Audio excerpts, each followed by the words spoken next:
நம்ம நாட்டிலே பார்த்தீங்கன்னா அதிகமான வளர்ச்சியை நம்ம தமிழ்நாடு தான் பதிவு செஞ்சிருக்கு. எவ்வளோ அப்படின்னா 9.69% வளர்ச்சியை பதிவு செஞ்சிருக்கு. போன நிதியாண்டு நம்ம நாட்டிலே அதிகமாக தமிழ்நாடு 9.69% வளர்ச்சியை அடைஞ்சிருக்குன்னு சொல்லி நம்ம பார்த்தோம். ஸோ உண்மை வளர்ச்சி விகிதம் தான் 9.69%. பெயரளவு வளர்ச்சி விகிதம் பார்த்தீங்கன்னா 14.02%. அது என்ன உண்மை வளர்ச்சி விகிதம், பெயரளவு வளர்ச்சி விகிதம் அப்படின்னு கேட்டீங்கன்னா, உண்மை வளர்ச்சி விகிதம் அப்படிங்கிறது பணவீக்கத்தை கணக்குல எடுத்துக்கொள்ளாமல் கணக்கிடப்படுவதுதான் நம்ம உண்மை வளர்ச்சி விகிதம் சொல்றோம். பணவீக்கத்தை கணக்கிட்டு பணவீக்கத்தையும் ஆட் பண்ணி கணக்கிடுறாங்க அப்படிங்கிற பட்சத்துல அதை பெயரளவு வளர்ச்சி விகிதம் அப்படின்னு சொல்லிட்டு சொல்லுவாங்க. உண்மை வளர்ச்சி விகிதம் அப்படிங்கிறது 9.69%, பெயரளவு வளர்ச்சி விகிதம் 14.02%. ஓகே, அடுத்து முந்தைய நிதியாண்டு, இதுக்கு முன்னாடி நிதியாண்டு 2023-24 நிதியாண்டுல பாத்தீங்கன்னா இந்தியா வந்து 15,71,368 கோடி டாலரோட மொத்த மாநில உள்நாட்டு உற்பத்தி அடைஞ்சிருக்கும். அதாவது 2023-24 நிதியாண்டுல. இப்போ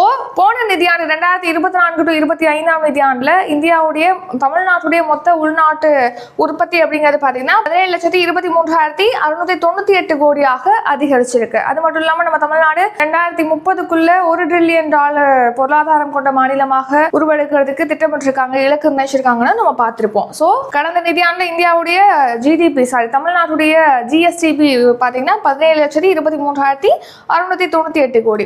சோ இந்த தகவலை யார் ரிலீஸ் பண்ணிருக்கா அப்படின்னா புள்ளியியல் மற்றும் திட்ட அமலாக்க அமைச்சகம் தான் ரிலீஸ் பண்ணிருக்காங்க.